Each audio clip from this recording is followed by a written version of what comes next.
పల్లెలు పట్టణాల్లో సంక్రాంతి పండుగ శోభ సంతరించుకుంది. పండుగ సందర్భంగా నగరంలోని పలు హోటల్స్, రెస్టారెంట్లు ఫుడ్ ఫెస్టివల్ నిర్వహిస్తున్నాయి. జూబ్లీహిల్స్లోని కృష్ణపట్నం రెస్టారెంట్లో ప్రతి ఏడాదిలాగా ఈసారి రేపటి నుంచి 4 రోజుల పాటు ఫుడ్ ఫెస్టివల్ నిర్వహిస్తున్నట్లు తెలిపారు మేనేజర్ రజనీకాంత్. ప్రతి ఒక్కరూ ఫుడ్ ఫెస్టివల్లో పాల్గొని తమ రెస్టారెంట్లో ఫుడ్ని టేస్ట్ చేయాల్సిందిగా కోరారు. వెజ్, నాన్ వెజ్ రకరకాల వంటకాలు అందుబాటులో ఉంచినట్లు నిర్వాహకులు తెలిపారు.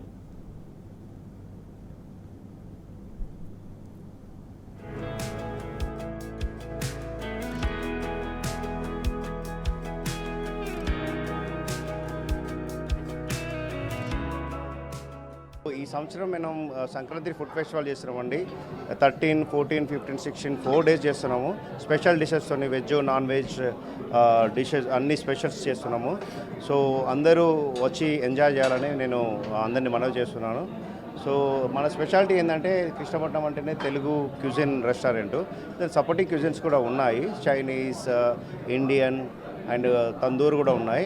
అయినప్పటికీ మన తెలుగు పండుగ కాబట్టి తెలుగు న్యూ డిషెస్తో అన్ని స్పెషల్ డిషెస్తో మేము ఈ పండగకి మెనూలో యాడ్ చేసాము. రీజనబుల్ ప్రైజెస్ అండి, ప్రైజెస్ ఏమి ఎక్కువ కాదు, అన్ని రీజనబుల్ ప్రైజెస్లోనే మేము మెనూను సెట్ చేసాము.